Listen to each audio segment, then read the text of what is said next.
కొట్టడం కానీ తిట్టడం కానీ అట్లాంటివి చేయదు. రెస్ట్రిక్షన్స్ అయితే ఫాలో అవుతాం అలాగా. తల్లిదండ్రులకి అయితే మాత్రం తీరని శోకమే మిగిల్చినట్టే సార్. చిన్న పిల్లాడు 5 ఇయర్స్ ఉంటాయి సార్. 5 ఇయర్స్ ఉంటాయి అబ్బాయికి. ఇన్నోసెంట్, ఇంకా లోకం తెలియని పిల్లాడు. అంటే ఈ టీచర్ ఏంటంటే అగ్రెసివ్‌గా ఉంటారు. టీచర్ పేరేం? అట్లాగేమీ లేదు సార్. అంతకుముందు ఇంతకుముందు మన జూన్ నుంచి పనిచేస్తూ ఉన్నారు ఆవిడ. ఇట్లా ముందు కంప్లైంట్స్ కూడా లేవు. పేరెంట్స్‌తో కూడా మంచి సంబంధాలే ఉన్నాయి మనకి. టీచర్ పేరు ఏం పేరండి? కుసుమ గారు.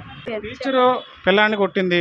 అంటే ఇన్సిడెంట్ సంబంధించి ఆ టీచరు ఎలాంటి టీచరు? అంటే ఇంతకుముందు ఏమైనా ఇన్సిడెంట్లు జరిగాయి? లేదు సార్, లేదు సార్. ఇంతకుముందు సార్ ఎప్పుడు జరగలేదు సార్. నేను కూడా ఇక్కడ ఇన్ని సంవత్సరాల నుంచి వర్క్ చేస్తున్నాను సార్.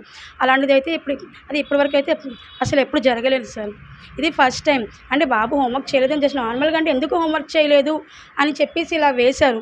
అది వేయడం వల్ల తనకి మరి ఏమని తెలియదు. మరి తను ముందు నుంచి అలాగా అంటే అలా భయపడిపోయి ఉండిపోయారు అనమాట. అంటే నేను హోంవర్క్ చేయలేదు అంటే మేడం ఏమైనా అంటారేమో. తను ఇంట్లో కూడా చెప్పాడంట సార్, నేను హోంవర్క్ చేయలేదు, నేను స్కూల్కి వెళ్ళను అని చెప్పినా సరే వాళ్ళ పేరెంట్స్ ఏమిటి స్కూల్కి పంపించారంట.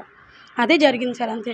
ఆ బాబు సడన్గా అలాగ పడిపోగానే టీచర్ వెంటనే తీసుకొచ్చి ఇక్కడ ఆఫీస్ రూమ్ దగ్గర తీసుకొచ్చారు. అండ్ ఇంకా మమ్మల్ని ఇన్ఫామ్ చేశారు. అయితే మేము ఫాస్ట్గా వెళ్ళేసి ఆ బాబుకి ఊపిరి కూడా ఇచ్చాము. అప్పటికి అంటే అనేసి అంటున్నాడు, కానీ అసలు ఏం రియాక్షన్ అయితే ఏం లేదు. అప్పటి నుంచి మళ్ళీ వెంటనే మా ప్రిన్సిపల్ సార్, మేడం, కొంతమంది టీచర్స్ అందరూ మళ్ళీ హాస్పిటల్కి తీసుకొని వెళ్ళారు సార్. ఇది జరిగిందండి. మొత్తం మీద ఇక్కడ ఏదైతే పాఠశాల లిటిల్ గార్డెన్స్ పాఠశాల ఏదైతే ఉందో ఈ పాఠశాలకు సంబంధించి విద్యార్థి ఎల్కేజీ విద్యార్థి టీచర్ కొట్టడం, కుసుమ అనే టీచర్ కొట్టడంతో ఒక్కసారిగా మృత్యువాత పడ్డాడు. ఈ ఘటన కలకలం రేపుతుంది. తల్లిదండ్రుల నుంచి ఇక్కడ పాఠశాలలో ఉన్నటువంటి పేరెంట్స్ అందరూ కూడా చాలా బాధతో ఉన్నారు. సిబ్బంది అంతా కూడా భయభ్రాంతులతో ఉన్నారు. అంటే ఒక టీచర్ కొట్టిన వెంటనే కేజీ స్టూడెంట్ ఒక్కసారిగా మృత్యువాత పడ్డాడు. ఒక్కసారిగా ఆ ఊపిరి ఆగిపోయింది.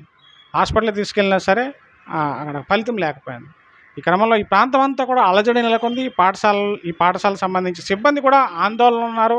ఒక భయంతో, ఒక భయానక వాతావరణంతో ఈ ప్రాంతం అయితే ఉంది. కెమెరామెన్ స్వామితో శ్రీధర్, GTN న్యూస్, విశాఖపట్నం.